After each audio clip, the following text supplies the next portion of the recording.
rápidamente, ya que estamos en ese tema de la cuestión del contexto, la problemática, lo que se puede hacer, el marco jurídico, el marco legal, todas estas cosas que nos llaman también la atención, cómo podemos avanzar. Y por eso me da mucho gusto dar la bienvenida de nueva cuenta a Miguel Ángel Cancino, qué bueno que estás con nosotros. Procurador ambiental, pues tendrá algo que decirnos, ¿no? Desde luego, vaya reto que tienes, vaya reto en esta labor que haces. En esto, y lo decía yo en tono de broma, pero la Ciudad de México es un gran país, ¿no? Es decir, son mexicanos todos, pero la problemática ambiental de la Ciudad de México sí representa un gran reto para subsanarlo, para enfrentarlo. Sí, así es. Pues bienvenido, nada cuenta. Pues muchas gracias, buenos días a todos, agradecerles por supuesto al Indesol, a la Secretaría de Desarrollo Social esta posibilidad y felicitarlos. La verdad es que este tipo de espacios pues nos ayudan, justo aprovechando la última lámina de Adriana, a pensar lo que estamos haciendo y si lo que estamos haciendo está bien o está mal, o cuál es la repercusión que está teniendo nuestra conducta sobre el ambiente y los recursos naturales en términos generales.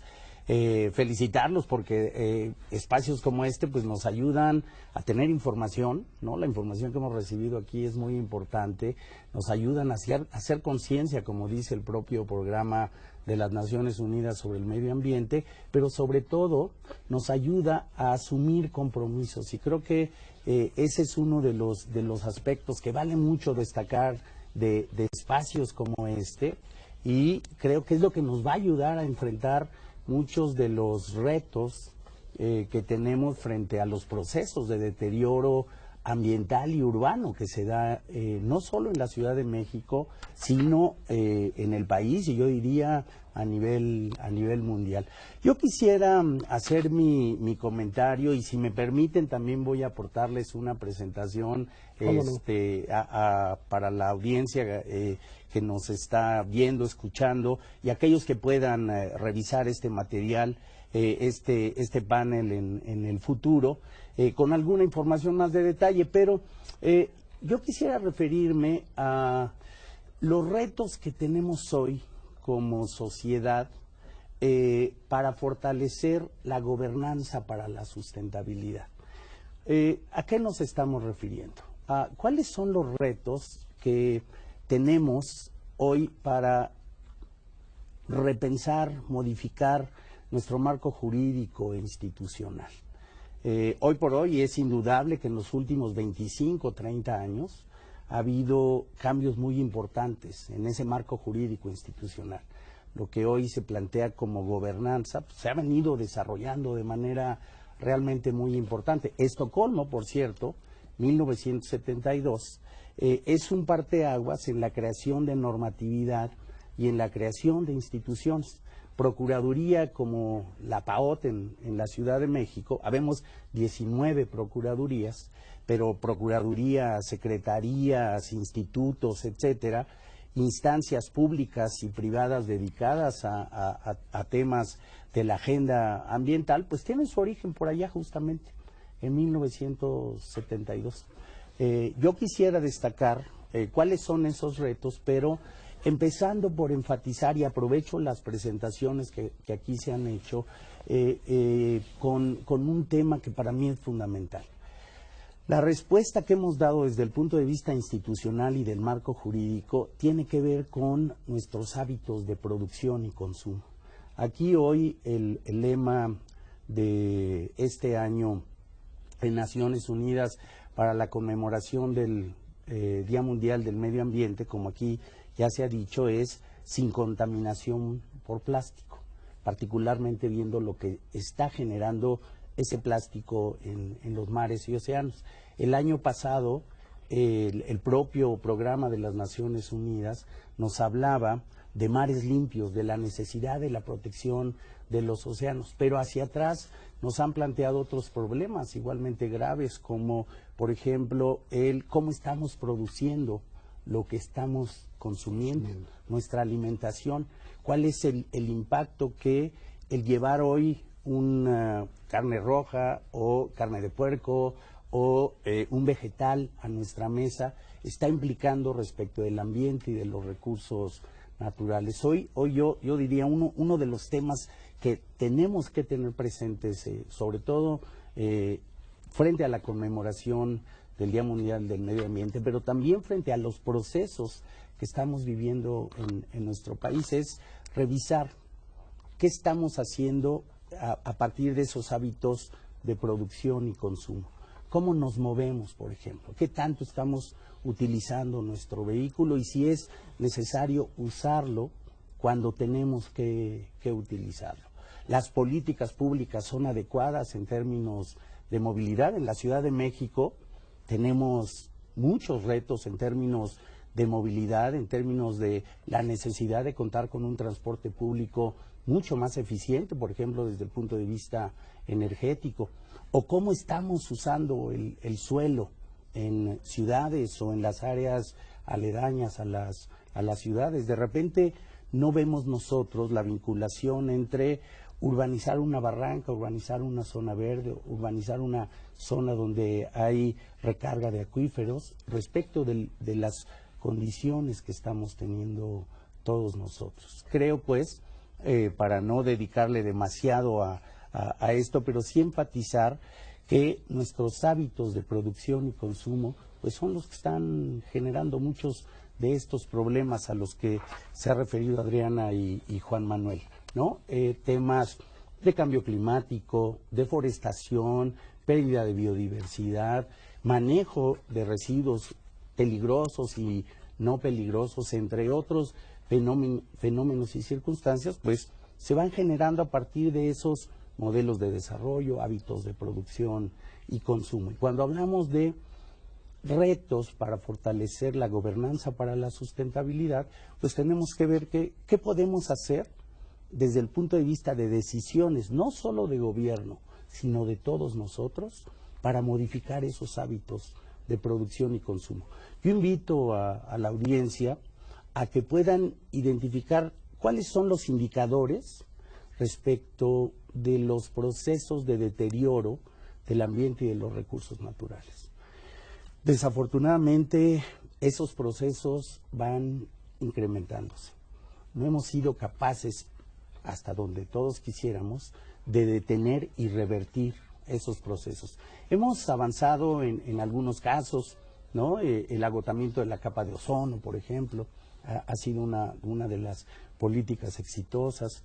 El tema de la calidad del aire, por más que en la Ciudad de México hay mucho que hacer, pero el tema de la calidad del aire es uno de los temas en los que se ha avanzado, pero tenemos muchos otros retos. Ayer el doctor Sarucán hablaba sobre parte de estos retos, buscar deforestación cero. Nos daba Juan Manuel unos datos sobre pérdida de bosques a nivel mundial que son muy importantes. ¿De qué deriva? Pues de nuestros hábitos de producción y consumo. Y lo mismo el plástico y muchos otros procesos a los que tenemos que hacer frente. Evidentemente ha habido un avance en las políticas públicas, en la institucionalización de la gestión, decimos los abogados, en la juridificación del ambiente. Evidentemente ha habido avances muy importantes. La existencia hoy a nivel federal y local de lo que tenemos para atender esos problemas ambientales, aunque nos falta mucho, pues da cuenta de lo que hemos hecho en los últimos 25, 30 años. Sin embargo, hoy hay temas que desde mi punto de vista son fundamentales para fortalecer esas respuestas que tenemos que dar frente a esos procesos de deterioro. A ver hasta dónde me da oportunidad el tiempo, y si no, con las preguntas y comentarios de los colegas aquí en la mesa, creo que valdría la pena. Yo estoy planteando 7 consideraciones que creo que vale la pena tomar en cuenta para avanzar frente a problemas como los que aquí se han planteado. 1, creo que la política ambiental, urbana, territorial, tiene que tener una orientación distinta a la que ha tenido hasta hoy. ¿Cuál es esa orientación? La protección y defensa de derechos humanos. Aunque parecería ser un tema de moda, desde mi punto de vista es un tema central, es un tema fundamental.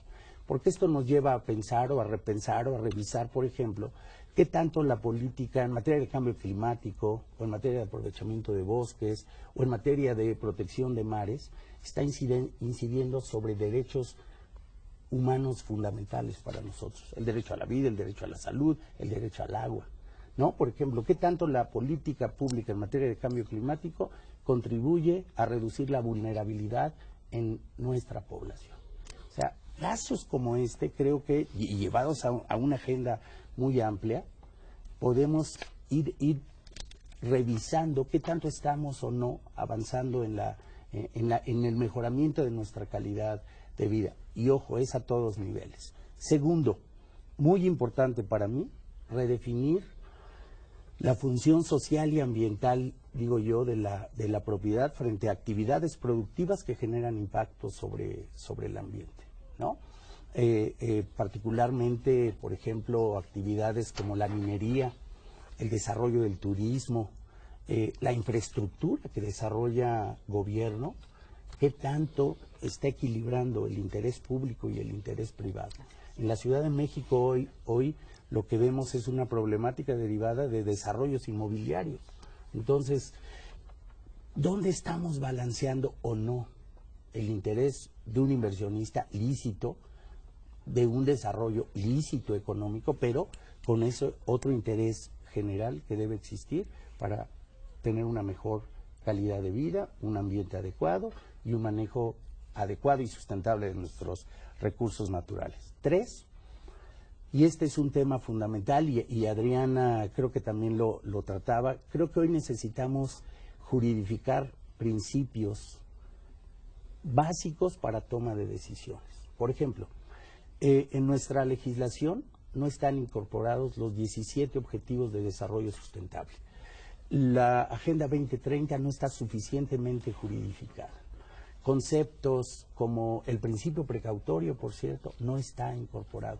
Muchos de estas orientaciones de la Estrategia Nacional de Biodiversidad que dio a conocer la Semarnat hace un par de años no están incluidos en nuestra normatividad para que nos den posibilidades de orientación. Este para mí es un ejercicio fundamental. 4, modernizar nuestros instrumentos de política, ¿no? El impacto ambiental, el ordenamiento del territorio. No me detengo. Tener claridad sobre lo que implica, por ejemplo, la participación de pueblos indígenas en proyectos que afectan sus derechos. 169 de la OIT. Frente, por ejemplo, a proyectos derivados de explotación de hidrocarburos. Hoy yo lo que veo en la sociedad es una, por lo menos, duda o falta de certeza jurídica ciudadana en términos generales. 5, federalismo cooperativo, ¿no? Nuevas reglas para que el gobierno federal y gobiernos locales estemos trabajando mejor, juntos, coordinados en la agenda ambiental. Para darles una idea, hace 2 años se eliminó del presupuesto federal un ramo donde nos apoyaban a los gobiernos locales, eran 1.600 millones de pesos. Desapareció del ramo 18 distintos anexos que apoyaban el fortalecimiento de agencias locales dedicadas al medio ambiente. 2 más, y las dejo nada más anotadas. Participación social. El tema sigue siendo un reto. La CEPAL sigue promoviendo programas para promover, juridificar el principio 10, con el que María Elena y yo hemos batallado mucho hace muchos años, pero creo que sigue siendo un reto. Y finalmente, acceso a la justicia. La respuesta de si hoy en nuestro país, en nuestras entidades federativas, tenemos acceso a la justicia para defender derecho ambiental y otros, la respuesta es no completa, no como queremos, estamos en camino, pero hay mucho que hacer. Nuevamente agradecerles y felicitarlos por muchísimas gracias, posibilidad. Pues mira, ahí están tus datos, ahí los tenemos. Seguramente estas reflexiones, que son muy puntuales, siempre el tiempo nos limita, pero vamos, esto que tú señalas como básico, digo, los 7 puntos todos tienen una gran relevancia, pero este enfoque de derechos, ¿no?, le da sustento a muchas otras cosas, es decir, por la participación, el cuidado, la legislación, la adecuación, la Agenda 2030, todo esto que nos planteas, no lo pudiéramos implementar si no es desde una perspectiva con un enfoque de derechos humanos, sobre todo. Exacto. Porque trastoca la posibilidad de desarrollo de la humanidad si no atendemos una agenda ambiental cabalmente, ¿no? Exacto. Pues vamos a regresar un poquito más adelante. Bueno, nuestros amigos allá en casa, en los centros de capacitación, vayan formulando sus preguntas, no las dejen para el final, porque luego, híjole, nos gana el tiempo. Y como nos gana el tiempo, vamos a ver cómo está el tiempo, querida amiga. Ahora Marilena va a estar con nosotros platicándonos desde una experiencia que ellos han venido haciendo desde una asociación civil que se llama Legado Sustentable, asociación civil, y que bueno, pues vamos a seguir reflexionando qué alcances, qué limitaciones en esto que estamos viendo, qué retos desde la legislación ambiental tenemos con lo que tenemos y qué es lo que tendríamos que enfrentar. Y me da tanto gusto saludarte de nueva cuenta. Gracias. Pues antes de iniciar la presentación y aprovechando la lámina inicial, me gustaría pues conmemorar este Día Mundial del Medio Ambiente, no solamente en la parte que corresponde a la celebración, como decía Juan Manuel. Creo que, como lo dicen Naciones Unidas, conmemorar significa recordar pues todo lo que han sido justamente lo que nos convoca hoy, las experiencias que hemos tenido como país, las experiencias que hemos tenido como sectores, y qué tantos avances, ¿no? Hacer una evaluación, una reflexión sobre los avances reales que tenemos en cuanto a el logro de un objetivo fundamental como fue en Río, que sigue siendo transitar hacia un desarrollo sustentable. También, pensar el día de hoy qué mundo le vamos a dejar a las nuevas generaciones. Por eso es de alguna manera legado. Estamos pensando que sí hay que conmemorar. Hay muchas cosas que son justamente la innovación que muchos de los que están en estas mesas hemos compartido, ¿no? La innovación de buenas prácticas, la innovación de una legislación, conceptos. Por ejemplo, aquí tenemos un gran legado en la primera pantalla que tenemos del doctor Raúl Brañez, quien fuera un pionero y que nos aportó conceptos que fueron las bases para transitar, ¿no? Hacia una legislación fuerte, una legislación que realmente tuviera un impacto para transitar hacia ese desarrollo sustentable. Como lo pueden ver en la pantalla, el derecho ambiental pues está concebido como normas que regulan las conductas humanas que pueden influir de una manera relevante, y aquí señalo relevante porque él muchas veces nos hizo énfasis en justamente lo que nos decía el procurador. En materia ambiental tenemos que atender a los modelos de desarrollo. Y creo que ahí está justamente la causa, el origen, desde donde se dan toda la presión hacia los recursos naturales. Si no partimos desde esta visión estratégica, difícilmente vamos a poder tener también una interacción, ¿verdad?, entre los sistemas de ambiente, los sistemas humanos y los organismos vivos, ¿no? Nuestra relación armónica con la naturaleza. De ahí que entonces parto, ya teniendo claro cuál es nuestro marco de derecho ambiental, podemos decir que, como lo decía también el procurador y muchos del gremio de derecho ambiental, pues tenemos principios y bases para una política ambiental nacional. Principios que, como también se acaba de señalar aquí, orientan. Ese es el gran valor, orientan. Y creo que nos hemos estado perdiendo, porque muchos de esos principios, además de que deben ser ajustados hacia estos objetivos de la Agenda 2030, muchos de ellos no han sido siquiera aplicados de manera efectiva. Entonces, tenemos también, por ejemplo, el medio ambiente o el ambiente es justamente el conjunto de elementos naturales, no solamente los recursos naturales, que es una desviación de lo que es el derecho ambiental. También hemos establecido instrumentos de política ambiental, y subrayo la palabra establecer, porque hoy en día estos instrumentos son una política de preservación, de protección, de aprovechamiento sustentable y de restauración de los recursos naturales. Bien, conmemorando y celebrando estos avances, habrá que entonces hacer una evaluación y ver realmente cuáles son las limitaciones.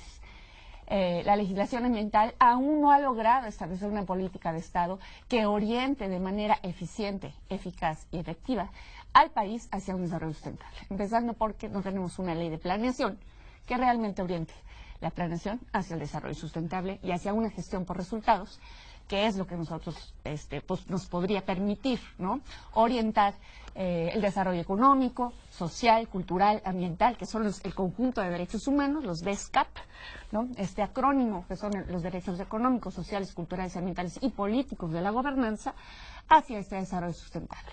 Entonces, pues el derecho ambiental, para decirlo en términos sencillos hacia nuestros escuchas, pues no puede con toda la tarea, ¿no? Entonces no le podemos cargar el derecho ambiental el cambiar, ¿no?, todo un modelo de desarrollo, como ya nos lo hizo ver alguna vez también el doctor Brañez, en donde nos dice que hay normas que son adecuadas para la situación que regulan, que es el caso de muchos de los instrumentos de política ambiental, pero que son incapaces de transformar las irregularidades sociales existentes al respecto. Y por lo tanto, pues tenemos que atender a las causas ajenas a este derecho, que son el modelo del desarrollo, que no solamente es del país, sino también, podríamos decir, de un modelo globalizado. Bien, tenemos entonces también un gran avance, es que no solamente tenemos río. Yo creo que como generación, como la generación de la cual pertenezco, creo que hemos logrado también en un concepto fundamental, que es el desarrollo sustentable en el marco de la planeación del país. No se puede avanzar si no medimos.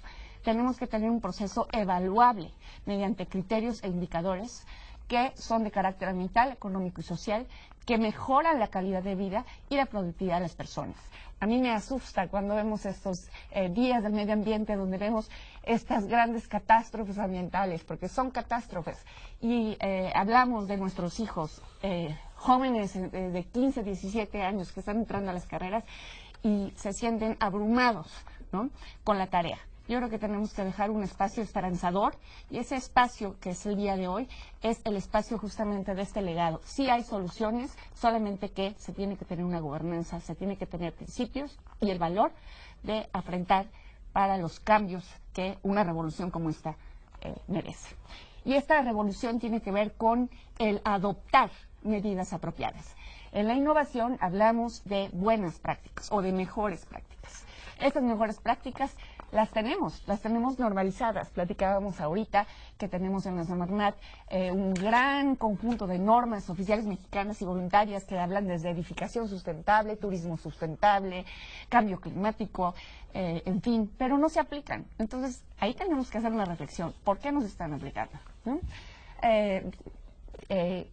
Si vamos para adelante, vemos también que este desarrollo, para verlo de manera gráfica, pues en realidad tendríamos que hacer un análisis de cuáles son estos criterios y factores. Como hay metodologías que nos permiten ir al resultado. El resultado es, ¿está mejorando o no nuestra calidad de vida y la productividad? El ingreso, el empleo, pero del país, de todos en su conjunto, que nadie se quede rezagado, ¿no? Bien, adelante. De ahí que tenemos metodologías en la cual cada uno estamos acostumbrados, ¿no?, a ver estas gráficas en la cual cada sector, como lo vemos, pues trabaja como en un silo. Yo creo que el gran reto de la legislación ambiental, se habla mucho de transversalizar. ¿Qué es la transversalización? Hay que traducirlo al lenguaje sencillo. Transversalizar significa simplemente el que todos los objetivos específicos de cada uno de estos sectores estén orientados hacia el desarrollo integral sustentable y que cada quien desde su sector aporte soluciones y medidas que no sean sectoriales, sino que realmente interaccionen entre sí para poder generar una sinergia apropiada. Bien, adelante. Esto lo vemos entonces, entrando en materia, la legislación ambiental. En realidad, también ahora que estamos con un nuevo periodo de planeación en el país, pues estamos viendo que siempre se dice, es que no hay una sección ambiental en nuestros planes, ¿no? Sí. Es que la legislación ambiental es precisamente un instrumento que ya permite ir, el ambiente es un sustento del desarrollo social y cultural, es un sustento del desarrollo económico y del desarrollo político. Adelante. Y los retos. Los retos es que a fin de lograr un desarrollo y aplicación efectiva de la legislación ambiental, tenemos que evaluar la eficiencia, si estamos utilizando bien los recursos naturales, pero también los servicios ambientales y también si estamos transformándolos de manera adecuada. Eso nos referimos con eficiencia. Eficacia, si los instrumentos, por ejemplo, un red de materia ambiental, los instrumentos de responsabilidad ambiental están avanzando, están teniendo el resultado que esperamos de esos instrumentos. Tenemos una ley, pero ¿realmente está teniendo la eficacia en orientar el desarrollo hacia este desarrollo sustentable? Creo que no. La efectividad, está el derecho, recordemos la definición de derecho ambiental, la efectividad se refiere al cambio de conductas individuales y conductas institucionales. Nuestras instituciones no se están orientando al desarrollo sustentable, lo estamos viendo con la Agenda 2030. Es algo que también nos está costando hacer que las instituciones sepan cómo introducir, ¿verdad?, todos estos criterios e indicadores a sus propias agendas sectoriales. Y entonces, de ahí que tenemos que orientar la política ambiental hacia esta preservación y restauración, repito, del equilibrio ecológico, ya no de protección de recursos naturales. Y en esto una tarea primordial son lo que vienen siendo el visibilizar y proteger los servicios ambientales. La legislación debe desarrollarse bajo un enfoque de desarrollo integral, sustentable y de competitividad previsto en el artículo 25. Es un mandato constitucional al cual nadie voltea a ver. ¿Y esto qué implica? Que la política ambiental tiene que verse de manera sistémica y transsectorial. Debe realizarse un proceso de armonización de leyes, que lo ha venido diciendo también el doctor Brañas desde entonces, pero esa armonización hoy por hoy creo que la dejamos de lado. El sector ambiental empezó a trabajar también de manera sectorial. Algunos hemos estado trabajando en temas como turismo sustentable. El cambio climático nos orilló a voltear a ver a los otros sectores. Sin embargo, tenemos programas, pero la legislación ambiental realmente no ha logrado trascender. Lo vemos en los indicadores, justamente, de la estrategia de cambio climático. Y la legislación, entonces, debe orientarse a un enfoque de planeación y gestión basada en resultados y, diríamos algunos, basada en objetivos. ¿Esto qué quiere decir? Tenemos que hacer hoy por hoy un diagnóstico nacional y un diagnóstico también global, porque no estamos aislados del mundo. Tenemos que hacer una planeación por objetivos, que es nuestra ley de planeación, introducir la planeación ambiental a la ley de planeación, poder hacer una ejecución, una gestión por resultados. Esto no es sencillo, estamos hablando de transformar nuestra administración pública, transformar a nuestras organizaciones ya de no gubernamentales hacia ser organizaciones para el desarrollo sustentable y que trabajen de la mano con nuestras instituciones de gobierno para generar políticas públicas y que juntos trabajen en el seguimiento y monitoreo y en la evaluación para entonces poder lograr este sistema de planeación para el desarrollo sustentable. Los retos entonces sería integrar esta legislación en materia de planeación, y también generar instrumentos económicos y de fomento, lo que veníamos comentando. Estos instrumentos de fomento que también hay que desglosar, hay que desentrañar. ¿Qué significa fomento? Lo hemos visto en temas como turismo sustentable. ¿De qué sirve que nosotros vayamos con las grandes cadenas hoteleras, ¿verdad?, y ofrezcamos, está esta norma, aplícala con este enfoque de obligatoriedad? Si no estamos generando asistencia técnica, no estamos generando capacitación, no estamos generando certificación de competencias, ¿verdad?, que acrediten que realmente la conducta, recordemos, el derecho ambiental es cambio de conducta, ¿sí?, de todos los agentes económicos, sociales y gubernamentales.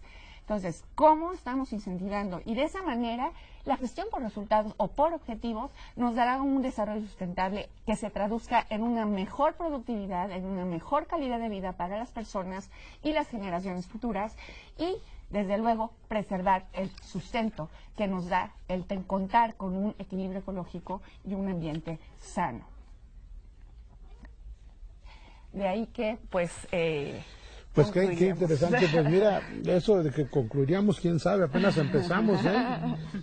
Hay una compatibilidad de preocupaciones entre esto que ya nos decía el procurador, un cambio de conducta, como tú también lo estás señalando, por ejemplo, en el consumo, pero también nos plantean las diferentes posiciones este paradigma que tenemos actualmente con el modelo de desarrollo imperante. Tú también lo dices, no nacional solamente, sino global, ¿no? Es decir, ¿cómo es compatible luchar por un desarrollo sustentable frente a un modelo, por ejemplo, extractivista, ¿no? es un gran reto para la reflexión. El cambio de la El matriz cambio- energética, No, ¿no? tenemos que regresar sobre esto un poquito más adelante para reflexionar al respecto. Pero bueno, ahora déjenme presentar. Bueno, ahí están los datos de María Elena. Les digo, tiene una experiencia muy, muy amplia sobre el tema de la legislación, los retos, etcétera, todo lo que tiene que ver con desarrollo sustentable. Quien quiera ponerse en contacto con ella, por favor, tomen sus datos y después vamos a regresar también, desde luego. Y vamos a la quinta presentación del día de hoy con mi amiga Gabriela Aguilar, que me da muchísimo gusto, Gaby, que estés acá de nuevo. Ella, bueno, la conocí por su trabajo que hacen, una alternativa de hidrocultivos con una asociación civil, Brailovsky, ¿no? Que nos va a abordar un tema que para el estamos esperando para ver, irnos acercando a algunas alternativas, ¿no? Algunas alternativas en medio de esta gran problemática. O esperamos a que cambie el mundo o lo vamos cambiando desde lo local. ¿Qué podemos hacer, Gaby? Bienvenida. Qué gusto verte. Gracias, Ramiro. Bueno, pues nosotros en Hidrocultivos Brailovsky, nuestros temas principales son el desarrollo sustentable, los derechos humanos y las ecotecnias. Si podemos pasar a la siguiente, por favor. Uno de los principales temas para nosotros, pensamos que es muy importante la vinculación entre asociaciones civiles, entre organizaciones civiles e instituciones, el gobierno. Y esta es, bueno, aquí tenemos una fotografía de una de las, colaboramos con diferentes organizaciones que se dedican a proyectos ecológicos. Una de ellas es Daltequian, con quien empezamos a trabajar temas ecológicos incluso después, antes de que nos constituyéramos legalmente.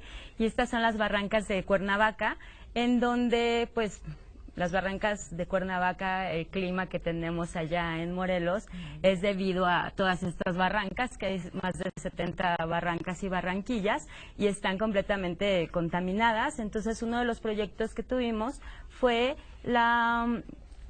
que participamos con otra organización, fue la generación de humedales artificiales por medio de gaviones y plantas que pueden filtrar el agua porque pues están muy contaminadas las barrancas. Entonces lo que hicimos fue poner estos biofiltros que utilizamos desde nuestros antepasados, los aztecas, porque hay organizaciones que incluso dicen que son las primeras que han puesto biofiltros aquí en el país, y creo que fueron los aztecas quien lo hicieron. Entonces estamos replicando este tipo de prácticas de ecotecnias, que son pues técnicas ecológicas innovadoras para tener un menor impacto ambiental. Si pasamos a la siguiente, por favor. También trabajamos con productores, son agricultores y ganaderos de diferentes estados de la República, a los que capacitamos en diferentes ecotecnias. En este caso fue la hidroponía, es la Sierra de Puebla, es específicamente el Chichotla, Puebla, en donde este grupo es una comunidad náhuatl con quien trabajamos hace algunos años, y los capacitamos en técnicas, en este caso la hidroponía, que ayudó a que mejoraran su producción. Siguen sembrando bajo la agricultura tradicional, pero están implementando o agregando técnicas que pueden ayudarles a tener una mejor producción, aumentar la calidad de los productos, de la siembra. En este caso son flores, pero también están sembrando ya habas mediante esta técnica, chile poblano, diferentes cultivos. Vamos a avanzar. Y nosotros somos parte de la Brigada Universitaria de Trabajo Comunitario, que trabaja desde hace 7 años en poblaciones y comunidades, y se capacitan en diversos temas. Uno de ellas, que es el que nos concierne a nosotros, que es la educación ambiental y también el uso de ecotecnias. Y aquí estamos en en Oaxaca, en una comunidad que se llama Playa Grande, en donde estuvimos